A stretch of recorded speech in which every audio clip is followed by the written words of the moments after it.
بسم اللہ الرحمن الرحیم۔ سامعین اکرام، آپ سن رہے ہیں عمران سیریز کا اردو ناول اسکیپ گرے، جس کے مصنف ہیں مظہر کلیم ایم اے، اور یہ اس سلسلے کی قسط نمبر 6 اور آخری قسط ہے۔ مجھے امید ہے آپ کو میری یہ کاوش پسند آ رہی ہوگی۔ آپ نے اگر ابھی تک میرا چینل کہانی گھر سبسکرائب نہیں کیا تو ابھی میرے چینل کو سبسکرائب کر کے بیل نوٹیفیکیشن آن کر دیجئے تاکہ آنے والی ہر نئی کہانی کی اطلاع بر وقت آپ تک پہنچ سکے۔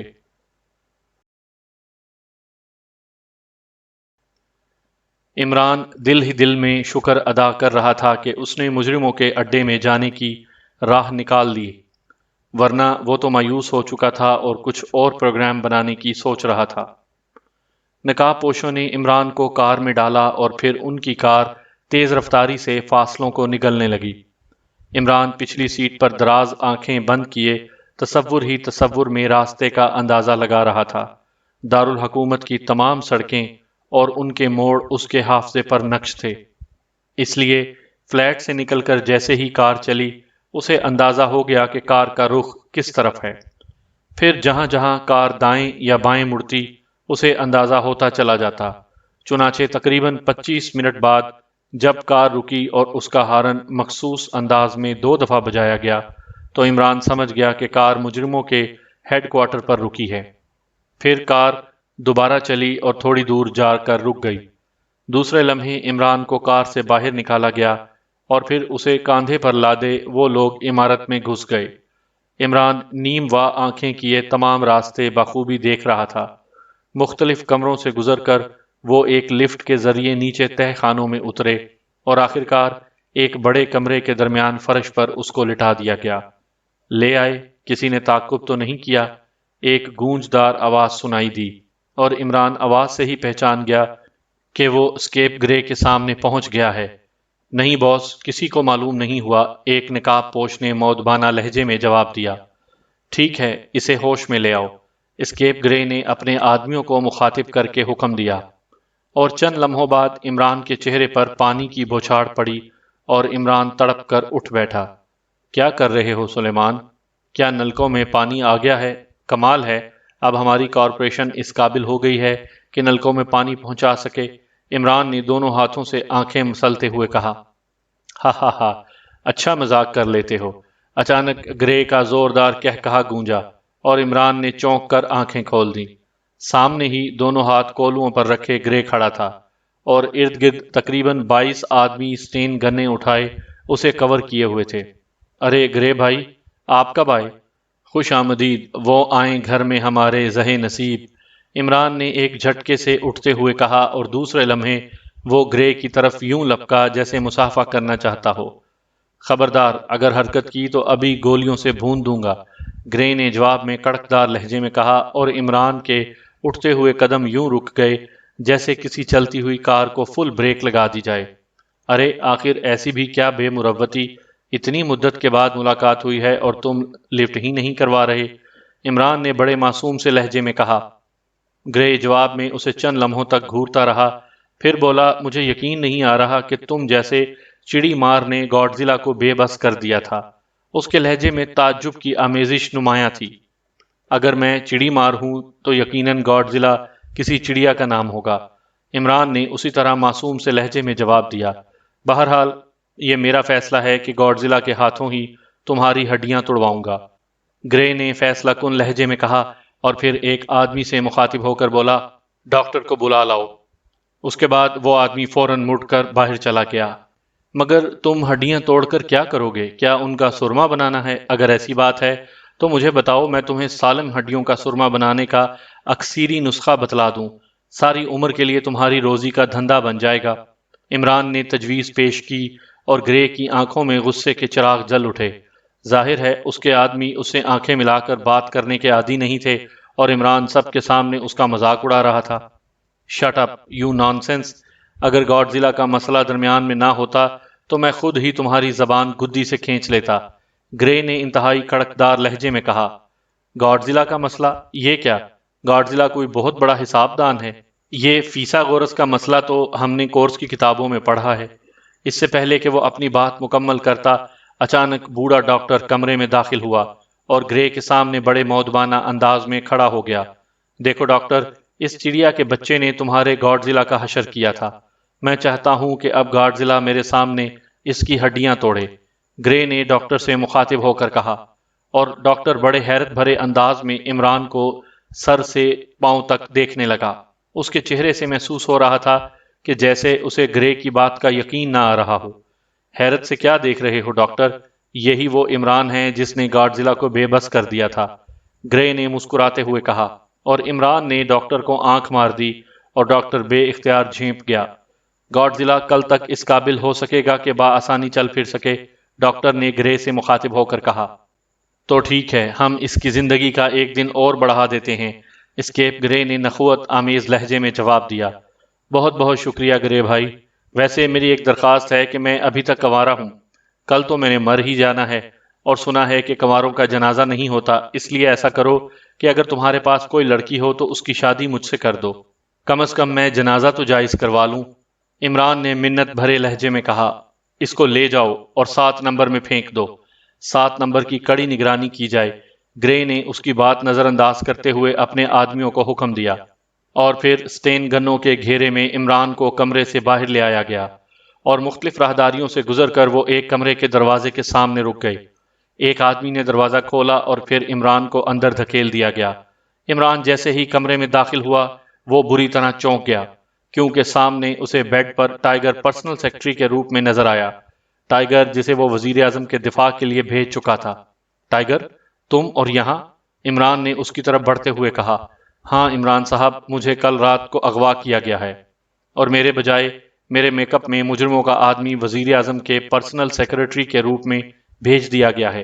میرے پاس چونکہ ٹرانسمیٹر نہیں تھا اس لیے میں آپ کو اطلاع نہیں کر سکا، ٹائیگر نے ندامت آمیز لہجے میں جواب دیا۔ ویری بیڈ ٹائیگر، تم نے غیر ذمہ داری کو انتہا کر دی، اس کا مطلب ہے آئندہ تم پر اعتماد کرنا حماقت ہوگی۔ تم یہاں آ کر اطمینان سے بیٹھ گئے، تم نے اتنا نہیں سوچا کہ وزیر اعظم کے پرسنل سیکرٹری کے روپ میں مجرموں کا آدمی ہونے سے وزیر اعظم کی ذات کو کتنا بڑا خطرہ لاحق ہو سکتا ہے۔ تمہیں ہر قیمت پر یہاں سے نکل کر مجھے اطلاع دینی چاہیے تھی۔ عمران نے انتہائی غصیلے لہجے میں کہا، غصے کے مارے اس کا برا حال تھا۔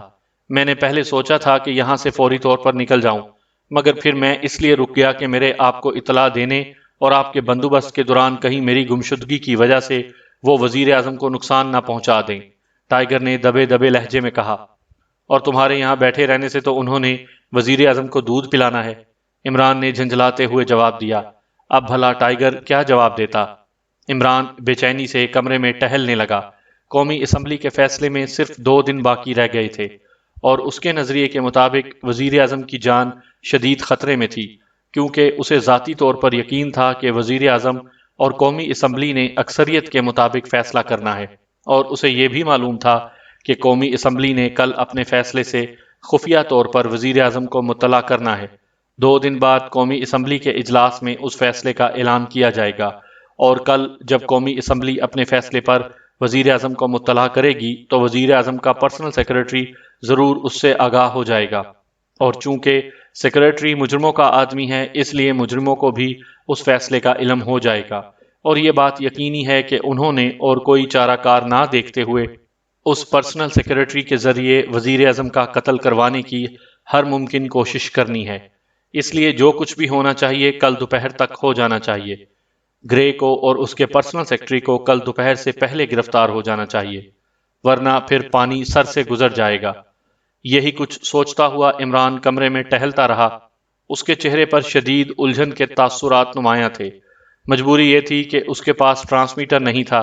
وہ جب رات کو سونے لگا تھا تو واچ ٹرانسمیٹر وہ الماری میں رکھ چکا تھا، کیونکہ اسے اس بات کی قطعی امید نہیں تھی کہ مجرم اسے یوں اغوا کر لیں گے، ورنہ اگر ٹرانسمیٹر ہوتا تو وہ بلیک زیرو کو مطلع کر کے کوٹھی پر ریڈ کروا سکتا تھا، اور اب اس کے پاس اتنا وقت باقی نہیں بچا تھا کہ وہ مجرموں کے اڈے سے باہر نکلے اور پھر سیکرٹ سروسز کے ذریعے مجرموں کے ہیڈ کوارٹر پر حملہ کر کے انہیں گرفتار کرے۔ اس لیے اب ہر صورت میں اسے خود ہی مجرموں کو یہاں قابو کرنا پڑے گا۔ اس کے علاوہ اور کوئی چارہ کار بھی باقی نہیں رہ گیا تھا۔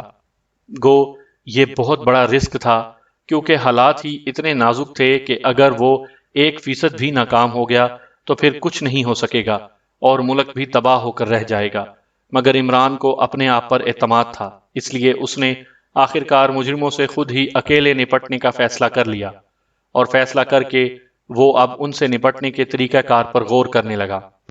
اس کی مدد کے لیے صرف ٹائیگر ہی تھا، اور کمرے سے باہر ان کی کڑی نگرانی کی جا رہی تھی۔ ان سب سے نپٹنے کے بعد گرے پر ہاتھ ڈالنا ناممکن تھا، مگر وہ عمران ہی کیا جو ناممکن کو ممکن نہ کر دکھائے۔ چنانچہ اس نے ٹائیگر سے مخاطب ہو کر کہا، ٹائیگر تیار ہو جاؤ، ہمیں ابھی اور اسی وقت ایکشن شروع کر دینا چاہیے۔ میں کل دوپہر سے پہلے گرے کو ہر قیمت پر قابو کر لینا چاہتا ہوں۔ میں تیار ہوں جناب، آپ دیکھیں گے کہ میں آپ کے حکم کی تعمیل میں اپنی جان تک لڑا دوں گا، ٹائیگر نے جواب دیا۔ اور پھر اس سے پہلے کہ عمران کوئی جواب دیتا، اچانک کمرہ زوردار کہکہے سے گونج اٹھا، اور یہ کہا سن کر عمران اور ٹائیگر دونوں اچھل پڑے۔ عمران کا دل چاہا کہ دیوار سے سر ٹکرا کر خودکشی کر لے، اس سے حماقتوں پر حماقتیں ہوتی چلی جا رہی تھیں۔ ٹائیگر کو یوں اچانک سامنے دیکھ کر وہ احتیاط کا دامن ہاتھ سے چھوڑ بیٹھا تھا۔ ظاہر ہے ان کی بات چیت کمرے سے کہیں اور سنی جا رہی تھی۔ یہ ایک معمولی سی بات تھی جس کا خیال کرنا اس کی فطرت کا جز بن چکا تھا، مگر اس کا کیا کیا جائے کہ عمران بھی بنیادی طور پر انسان ہی تھا۔ ایک لمحے کے لیے تو اس کی آنکھوں میں شدید الجھن کے تاثرات ابھرے، مگر دوسرے لمحے وہ پرسکون ہو گیا۔ کہکہے کی گونج ختم ہونے کے بعد اسکیپ گرے کی آواز کمرے میں گونج اٹھی، علی عمران، تم ابھی میرے مقابلے میں طفل مکتب ہو، تم قطعی بے فکر رہو، جو کچھ تم سوچ رہے ہو ایسا کبھی نہیں ہو سکتا، ہوگا وہی جو میں سوچوں گا۔ تمہارے وزیر اعظم کو ہر قیمت پر میری مرضی کے مطابق فیصلہ کرنا ہی پڑے گا۔ اسکیپ گرے نے ناکام ہونا سیکھا ہی نہیں۔ اسکیپ گرے کا لہجہ نخوت اور طنز سے بھرپور تھا۔ اس کی بات ختم ہوتے ہی ایک زوردار گڑ گڑاہٹ ہوئی اور کمرے کے اکلوتے دروازے پر آہنی چادر کی شیٹ گر گئی۔ اب ان دونوں کے باہر نکلنے کے تمام امکانات یکسر معدوم ہو کر رہ گئے تھے۔ سامعین کرام، آپ یہ کہانی میرے چینل کہانی گھر پر سن رہے ہیں۔ آپ نے اگر ابھی تک میرا چینل کہانی گھر سبسکرائب نہیں کیا تو ابھی میرے چینل کو سبسکرائب کر کے بیل نوٹیفیکیشن آن کر دیجئے تاکہ آنے والی ہر نئی کہانی کی اطلاع بر وقت آپ تک پہنچ سکے۔ یہ تمہاری بھول ہے کہ اس ملک سے کامیاب ہو کر لوٹو گے۔ تمہیں معلوم ہونا چاہیے کہ جس وقت تمہارے آدمی مجھے یہاں لے آئے ہیں میں اس وقت ہوش میں تھا، اور چونکہ میں خود تم سے ملنے کے لیے بے قرار تھا اس لیے چلا آیا، اور اب بھی تمہارا یہ کمرہ مجھے روک نہیں سکتا۔ عمران نے انتہائی سنجیدہ لہجے میں جواب دیا۔ ہا ہا ہا، علی عمران، اپنی کھسیاٹ کو چھپاؤ نہیں۔ بہرحال میں اس وقت تک تمہیں زندہ رکھوں گا جب تک میں کامیاب نہ ہو جاؤں، تاکہ تم اپنی کھلی آنکھوں سے میری کامیابی دیکھ سکو۔ Bye bye. گرے کی آواز سنائی دی، اور اس کے ساتھ ہی ہلکی سی کھٹک کی آواز سنائی دی، اور عمران سمجھ گیا کہ اس نے رابطہ ختم کر دیا ہے۔ عمران نے گہری نظروں سے کمرے کا جائزہ لیا اور پھر اسے تسلیم کرنا پڑ گیا کہ وہ بے بس پنچھی کی طرح پنجرے میں قید ہو چکا ہے۔ اس کے دماغ میں ایک بھونچال سا آیا ہوا تھا، مگر کمرے سے باہر نکلنے کی کوئی ترکیب پھر بھی اس کی سمجھ میں نہیں آ رہی تھی۔ زندگی میں پہلی بار عمران کو یوں محسوس ہو رہا تھا جیسے وہ شکست کھا چکا ہو، ایک ایسی شکست جس کے بعد اس کا زندہ رہنا فضول تھا۔ یہ ایک بڑا کمرہ تھا جس کے درمیان میں ایک بہت بڑی میز پر ایک دیو ہیکل ٹرانسمیٹر رکھا ہوا تھا، اور میز کے پیچھے ایک صوفہ نما کرسی پر اسکیپ گرے بیٹھا ہوا تھا۔ سامنے دیوار کے ساتھ 10 آدمی ہاتھوں میں اسٹین گنیں اٹھائے چوکنے کھڑے تھے۔ اسٹین گن انہوں نے کاندھے پر لٹکائی ہوئی تھیں۔ میز کے قریب ہی ایک اور کرسی پر دیوزات گاڈزیلا بھی بیٹھا ہوا تھا، اور اس کے ساتھ ہی دوسری کرسی پر ڈاکٹر بھی سمٹا بیٹھا تھا۔ پھر کیا خیال ہے گاڈزیلا، عمران کو بلواؤں؟ مگر یہ خیال رکھنا کہ اگر اس بار عمران نے تمہیں شکست دے دی تو میں تمہیں اپنے ہاتھ سے گولی مار دوں گا۔ گرے نے سنجیدہ لہجے میں گاڈزیلا سے مخاطب ہو کر کہا، باس، میرا خون کھول رہا ہے انتقام کی آگ سے، میری ہڈیاں سلگ رہی ہیں۔ آپ ایک بار اسے میرے سامنے کھڑا کر دیں، اس کے بعد دیکھیے میں اس کا کیا حشر کرتا ہوں۔ یقین کریں کہ آپ کو بھی اس کی حالت دیکھ کر رحم آنے لگے گا۔ گاڈزیلا نے انتہائی جوشیلے انداز میں جواب دیا۔ کیوں ڈاکٹر، کیا خیال ہے؟ گرے نے ڈاکٹر سے مخاطب ہو کر کہا۔ گاڈزیلا ہر صورتحال کا مقابلہ کرنے کے لیے تیار ہے، اور مجھے یقین ہے کہ اس بار وہ نوجوان اپنی ہڈیاں سلامت نہیں لے جائے گا۔ ڈاکٹر نے اعتماد بھرے لہجے میں جواب دیا۔ ٹھیک ہے، پھر میں اسے بلاتا ہوں۔ میں تو صرف اس لیے رکا ہوا تھا کہ مجھے موشے کی کال کا انتظار تھا۔ میں چاہتا تھا کہ کامیابی کی خبر سننے کے بعد میں اطمینان سے عمران کا حشر دیکھوں۔ گرے نے جواب دیا، آپ بے فکر رہیں باس، آپ کو دنیا کی کوئی طاقت ناکامی کا لفظ نہیں سنا سکتی۔ آپ نے جس کام میں ہاتھ ڈالا ہے آپ کامیاب رہے ہیں، اور پھر یہ ملک تو ویسے ہی پسماندہ ہے، یہ لوگ آپ کے حکم کی خلاف ورزی کیسے کر سکتے ہیں؟ گاڈزلہ نے خوشامدانہ لہجے میں جواب دیا، شاید اسے عمران سے انتقام لینے کی جلدی تھی۔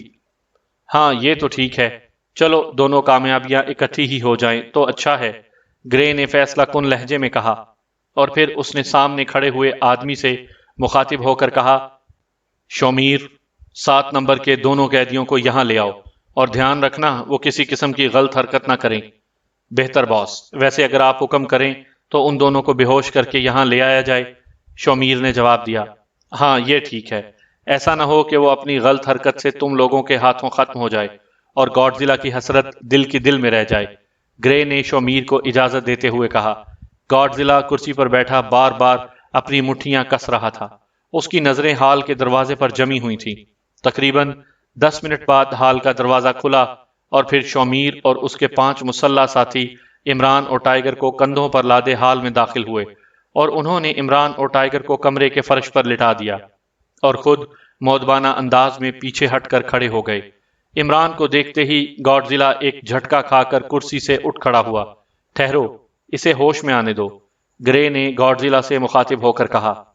پھر اس کے اشارے پر شومیر نے آگے بڑھ کر عمران کو تھپڑ مار مار کر ہوش میں لانا چاہا، مگر دوسرے لمحے عمران تڑپ کر اٹھا اور پھر پلک جھپکنے میں اس نے شومیر کو اٹھا کر گرے پر دے مارا۔ سٹین گنوں سے مسلح افراد نے چونک کر اپنی سٹین گنیں سیدھی کر لیں، مگر گرے نے ہاتھ کا اشارہ کر کے انہیں روک دیا۔ گرے پر پھینکے ہوئے شومیر کو گاڈزلہ نے درمیان میں ہی جھپٹ لیا اور ایک جھٹکے سے اسے دور پھینک کر قدم بڑھاتا ہوا عمران کے سامنے آ کھڑا ہوا۔ عمران بھی شومیر کو پھینک کر وہیں رک گیا تھا۔ اس وقت اس کے چہرے پر درندگی اور بربریت نمایاں تھی۔ ادھر گاڈزلہ کا بھی یہی حال تھا۔ پھر اس سے پہلے کہ گاڈزلہ عمران کی طرف بڑھتا، عمران نے گرے سے مخاطب ہو کر کہا، گرے، مجھے امید ہے تم نے اپنی ناکامی کی خبر سن لی ہوگی، اس لیے تمہارے لیے یہ بہتر ہے کہ تم شکست تسلیم کر کے اپنے آپ کو میرے حوالے کر دو۔ یقین رکھو میں تمہیں تمہاری مرضی کی موت ماروں گا۔ عمران کے لہجے میں درندگی کا تاثر نمایاں تھا، ایسا معلوم ہو رہا تھا جیسے کوئی چیتا غرا رہا ہو۔ ہا ہا، ناکامی اور گرے دو متضاد چیزیں ہیں مسٹر عمران، میں اپنے آدمیوں کی کال کا انتظار کر رہا ہوں جس نے مجھے کامیابی کی خبر سنانی ہے، گرے نے استہزائیہ انداز میں کہا مارتے ہوئے کہا، اور گرے کی بات کا عمران پر بڑا عجیب و غریب رد عمل ہوا۔ اس کے چہرے پر اطمینان و سکون کے آثار چھاتے چلے گئے، اور ایک بار پھر عمران کے چہرے پر حماقت کا نقاب چڑھ گیا۔ اسے دراصل اطمینان ہو گیا تھا کہ حالات ابھی قابو سے باہر نہیں ہوئے، کمرے سے نکلنے کا مسئلہ تھا جس نے اسے بے بس کر دیا تھا۔ اب وہ مطمئن تھا کہ وہ پانسا پلٹنے میں کامیاب ہو جائے گا۔ ارے، اس مردہ ہاتھی کو تم نے پھر زندہ کر لیا، بہت خوب، بڑا ڈھیٹ ہے یہ، عمران نے مسکراتے ہوئے طنزیہ لہجے میں گاڈزلہ کی طرف اشارہ کرتے ہوئے کہا۔ ادھر ٹائیگر بھی ہوش میں آ چکا تھا۔ اس نے یہ نظارہ دیکھا تو وہ خاموشی سے اٹھ کر کھڑا ہو گیا۔ ویسے گاڈزلہ کو دیکھ کر اس کی آنکھوں میں تعجب کے آثار نمایاں ہو گئے تھے۔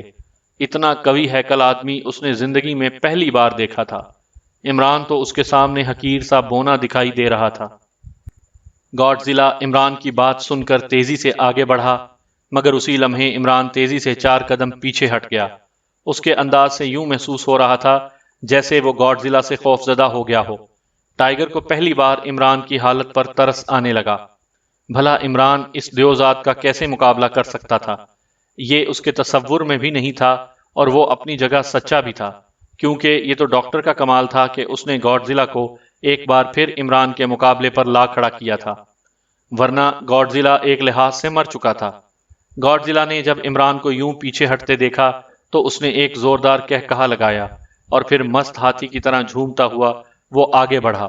ظاہر ہے عمران کہاں تک ہٹ سکتا تھا۔ ادھر عمران اپنی جگہ کھڑا گاڈزلہ کو دیکھ رہا تھا۔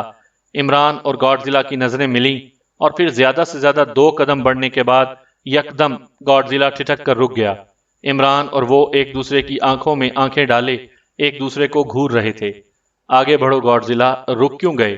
گرے نے کرسی پر اٹھ کر گاڈزیلا کی طرف بڑھتے ہوئے تعجب آمیز لہجے میں کہا، گاڈزیلا، میں تمہیں حکم دیتا ہوں کہ گرے کو اٹھا کر دیوار سے دے مارو۔ عمران نے اچانک تہکمانہ لہجے میں کہا، اور پھر گاڈزیلا کسی مشین کی طرح مڑا اور دوسرے لمحے قریب موجود گرے اس کے ہاتھوں پر اٹھتا چلا گیا۔ اس سے پہلے کہ گرے اس کایا پلٹ کے رد عمل پر سنبھلتا، گاڈزیلا نے پوری طاقت سے گرے کو دیوار کی طرف اچھال دیا اور گرے کسی فٹ بال کی طرح ایک دھماکے کے ساتھ دیوار سے ٹکرا کر نیچے آ گرا۔ حال میں موجود دیگر افراد یہ صورتحال دیکھ کر بت بنے کھڑے رہے، اور اسی لمحے عمران نے پلٹ کر ٹائیگر کو مخصوص اشارہ کر دیا، اور پھر عمران اور ٹائیگر دونوں نے بیک وقت اپنے قریب کھڑے مسلح آدمیوں کی سٹین گنوں پر ہاتھ ڈال دیے، اور پلک جھپکنے میں سٹین گنیں ان کے ہاتھ میں آ چکی تھیں۔ اس سے پہلے کہ باقی مسلح آدمی کچھ سمجھتے یا کچھ کرتے، ٹائیگر اور عمران دونوں کی سٹین گنوں نے لگاتار شعلے اگلنے شروع کر دیے، اور پھر چند لمحوں بعد ہی میدان صاف ہو گیا۔ حال میں موجود 15 مسلح آدمی ایک ہی باڑ میں زمین بوس ہو گئے۔ گاڈزیلا، یہ کیا کر رہے ہو؟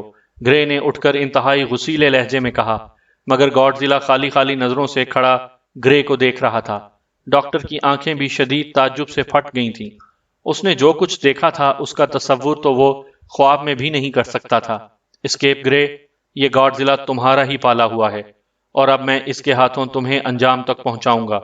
شکست خوردہ آدمی سے دوبارہ لڑنا علی عمران کی توہین ہے۔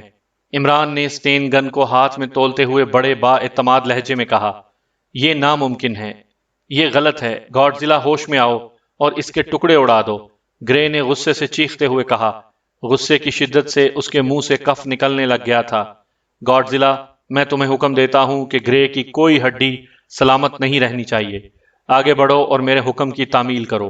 عمران نے انتہائی تہکمانہ لہجے میں گاڈزیلا سے مخاطب ہو کر کہا، اور گاڈزیلا اس کا حکم ملتے ہی مشین کی طرح گرے کی طرف بڑھنے لگا۔ رک جاؤ گاڈزیلا، رک جاؤ ورنہ میں تمہیں گولی مار دوں گا، گرے نے چیخ کر کہا، اور دوسرے لمحے اس نے پھرتی سے ریوالور جیب سے نکال لیا۔ مگر اسی لمحے عمران کی سٹین گن نے کہکہا لگایا اور گرے کے ہاتھ سے ریوالور نکل کر دور جا گرا۔ یہ فاؤل ہے گرے، ہمت کرو اور گاڈزیلا سے مقابلہ کرو۔ آخر میں نے بھی تو گاڈزیلا سے خالی ہاتھ مقابلہ جیتا تھا، عمران نے بڑے طنزیہ انداز میں گرے سے کہا، اور پھر گرے غصے کی شدت سے اندھا ہو کر اچھلا اور اس نے گاڈزیلا کے سینے پر فلائنگ کک مارنی چاہی۔ گاڈزیلا نے جھپٹ کر اس کو پکڑنا چاہا، اور پھر گرے کی ایک ٹانگ اس کے ہاتھ میں آ گئی۔ دوسرے لمحے اس نے گرے کے جسم کو ہوا میں گردش دینی شروع کر دی، اور پھر اس نے ایک جھٹکے سے گرے کو ایک دیوار سے کھینچ مارا، اور گرے کے منہ سے زوردار چیخ نکل گئی۔ اسی لمحے ٹرانسمیٹر سے سیٹی کی آواز بلند ہونے لگی۔ عمران تیزی سے ٹرانسمیٹر کی طرف بڑھا۔ اسی لمحے گرے نے بھی ٹرانسمیٹر کی طرف بڑھنا چاہا، مگر گاڈزیلا نے راستے میں ہی اسے روک لیا، اور وہ ایک بار پھر وحشیوں کی طرح ایک دوسرے پر جھپٹ پڑے۔ ان کی لڑائی سے یوں محسوس ہو رہا تھا جیسے 2 وحشی سانڈ ایک دوسرے سے ٹکرا رہے ہوں۔ ادھر عمران نے بڑے اطمینان سے ٹرانسمیٹر کا بٹن آن کیا اور ریسیور کان سے لگایا۔ ہیلو باس، موشے اسپیکنگ۔ Hello, over. دوسری طرف سے ایک مودبانہ آواز سنائی دی۔ اسکیپ گرے اسپیکنگ، اوور۔ عمران نے بڑے اطمینان بھرے لہجے میں جواب دیا۔ ظاہر ہے اس کا لہجہ اور انداز اسکیپ گرے سے ہو بہو ملتا تھا۔ باس، ابھی ابھی قومی اسمبلی نے وزیر اعظم کو اپنے فیصلے سے مطلع کر دیا ہے۔ انہوں نے اکثریت کے حق میں فیصلہ دیا ہے۔ اب آپ حکم کریں، اوور۔ موشے نے تیز تیز لہجے میں کہا۔ موشے، بے فکر ہو کر وہیں رہو، میں نے وزیر اعظم سے بات کر لی ہے، ان کا فیصلہ ہمارے حق میں ہوگا، کسی قسم کی کارروائی کی ضرورت نہیں ہے، اوور اینڈ آل۔ عمران نے جواب دیا اور پھر ٹرانسمیٹر کا بٹن آف کر دیا۔ اسی لمحے ایک کڑک کی آواز ہال میں گونجی اور اس کے ساتھ ہی کربناک چیخ بھی۔ عمران نے مڑ کر دیکھا تو گاڈزیلا نے گرے کو نیچے دبا رکھا تھا اور اس کے سینے پر اپنا ستون نما گھٹنا رکھ کر اس کے بازو کی ہڈی توڑ رہا تھا۔ ڈاکٹر ہال کے ایک کونے میں کھڑا تھر تھر کانپ رہا تھا اور ٹائیگر کی سٹین گن اس کی طرف اٹھی ہوئی تھی۔ عمران دھیرے سے مسکرایا اور اس نے ٹرانسمیٹر پر ایک مخصوص فریکوینسی سیٹ کی اور پھر بٹن دبا دیا۔ چند ہی لمحوں میں رابطہ قائم ہو گیا۔ ہیلو بلیک زیرو، میں عمران بول رہا ہوں۔ اوور۔ عمران نے اطمینان بھرے لہجے میں کہا۔ عمران صاحب آپ کہاں ہیں؟ یہاں وزیر اعظم اور سر سلطان نے میرا ناطقہ بند کر رکھا ہے، وہ گرے کے متعلق فوری طور پر جاننا چاہتے ہیں۔ اوور۔ بلیک زیرو نے پریشانی سے پوچھا۔ بلیک زیرو، وزیر اعظم اور سر سلطان کو X2 کی طرف سے پیغام دے دو کہ وہ مطمئن ہو کر کام کریں۔ گرے ختم ہو چکا ہے، اب انہیں کوئی بلیک میل نہیں کر سکے گا۔ اوور۔ عمران نے جواب دیا۔ اچھا، مگر یہ سب کچھ ہوا کیسے؟ آپ کہاں غائب ہو گئے تھے؟ اوور۔ بلیک زیرو نے کہا۔ تفصیلات کا موقع نہیں ہے، تم وزیر اعظم اور سر سلطان کو پیغام دینے کے بعد اپنے ساتھیوں سمیت نشیمن کالونی کی نیلے رنگ کی کوٹھی پر ریڈ کرو، میں وہیں موجود ہوں۔ اوور اینڈ آل، عمران نے کہا اور پھر ٹرانسمیٹر کا بٹن آف کر کے اطمینان سے گاڈزیلا اور گرے کی طرف مڑ گیا۔ اس نے دیکھا کہ گاڈزیلا نے گرے کے دونوں ہاتھوں اور ٹانگوں کی ہڈیاں توڑ دی تھیں اور اب گرے کے سینے پر اپنے بھاری بھرکم مکے برسا رہا تھا۔ گرے بے ہوش ہونے کے قریب تھا۔ عمران بڑے اطمینان سے میز کے کنارے سے لگ کر یہ تماشا دیکھنے لگا، اور پھر عمران نے دیکھا کہ گرے کی مدھم ہوتی ہوئی آنکھوں میں یکدم ایک چمک سی ابھری، اور دوسرے لمحے اس نے سر اٹھا کر پوری قوت سے گاڈزیلا کے ایک ہاتھ پر، جس سے اس نے اس کی گردن پکڑ رکھی تھی، اپنے دانت جما دیے۔ گاڈزیلا نے ایک جھٹکا دے کر اس کے دانتوں سے اپنا ہاتھ چھڑایا، مگر گرے کی آنکھوں میں عجیب سا اطمینان ابھر آیا تھا۔ دوسرا لمحہ عمران کے لیے بھی حیرت انگیز ثابت ہوا جب اس نے دیو ہیکل گاڈزیلا کو اچانک زرد پڑتے دیکھا، اور پھر چند ہی سیکنڈ میں گاڈزیلا پہلو کے بل نیچے لڑک گیا اور اس کا پورا جسم تیزی سے زرد پڑتا جا رہا تھا، اور زیادہ سے زیادہ 5 منٹ کے بعد گاڈزیلا کے منہ سے زرد رنگ کا مادہ بہہ نکلا، اور پھر اس نے تڑپ کر اپنا سر ایک طرف ڈال دیا۔ وہ ختم ہو چکا تھا۔ زہر، عمران گرے کی طرف دیکھتے ہوئے بڑبڑایا۔ وہ سمجھ گیا کہ گرے زہر کھانے کا عادی ہے، اور گرے اس حد تک زہریلا ہو چکا ہے کہ اب زہریلے سے زہریلا سانپ بھی اس کا مقابلہ نہیں کر سکتا۔ اس نے اپنی سٹین گن سیدھی کی اور دوسرے لمحے گرے پر گولیوں کی بارش ہو گئی۔ چند لمحوں بعد گرے کا جسم گولیوں سے چھلنی ہو گیا، اس کے زخموں سے خون کے بجائے زرد رنگ کا مادہ باہر نکل رہا تھا، اور ٹائیگر آنکھیں پھاڑے حیرت سے یہ سب دیکھ رہا تھا۔ عمران کی سٹین گن نے رخ بدلا، اور پھر ڈاکٹر کے حلق سے بھی چیخ نکل گئی۔ وہ بھی گولیوں کی بارش میں الٹ کر نیچے گرا، اور اس غریب کو تڑپنے کی بھی مہلت نہ ملی۔ عمران صاحب، کیا گاڈزیلا پر آپ نے ہیپناٹزم کیا تھا؟ ٹائیگر، جو نہ جانے کب سے یہ سوال پوچھنے کے لیے بے قرار تھا، اس لیے اس نے فوراً ہی سوال جڑ دیا۔ ہاں ٹائیگر، اس کے سوا اور کوئی چارہ ہی نہ تھا۔ میرے پاس اتنا وقت نہیں تھا کہ میں لڑائی بھڑائی میں اپنا وقت ضائع کرتا۔ گاڈزیلا کا اعصابی نظام پہلے ہی میرے ہاتھوں کافی متاثر ہو چکا تھا، اس لیے اس بار بڑی آسانی سے ٹرانس میں آ گیا۔ اور یہ گرے اور زرد مادہ؟ ٹائیگر نے مزید پوچھا۔ گرے زہر کھانے کا عادی تھا، اس حد تک کہ وہ خود مجسمے زہر بن چکا تھا، عمران نے جواب دیا، اور پھر وہ گرے کی کرسی پر اطمینان سے بیٹھ کر بلیک زیرو اور اس کے ساتھیوں کا انتظار کرنے لگا۔ اسے اطمینان تھا کہ آخرکار اس نے ملک کو ایک بھیانک ترین خطرے سے بچا لیا۔ سامعین کرام، آپ سن رہے تھے عمران سیریز کا اردو ناول اسکیپ گرے، جس کے مصنف ہیں مظہر کلیم ایم اے، اور یہ اس سلسلے کی آخری اور قسط نمبر 6 تھی۔ مجھے امید ہے آپ کو میری یہ کاوش پسند آئی ہوگی۔ آپ نے اگر ابھی تک میرا چینل کہانی گھر سبسکرائب نہیں کیا تو ابھی میرے چینل کو سبسکرائب کر کے بیل نوٹیفیکیشن آن کر دیجئے، تاکہ آنے والی ہر نئی کہانی کی اطلاع بر وقت آپ تک پہنچ سکے۔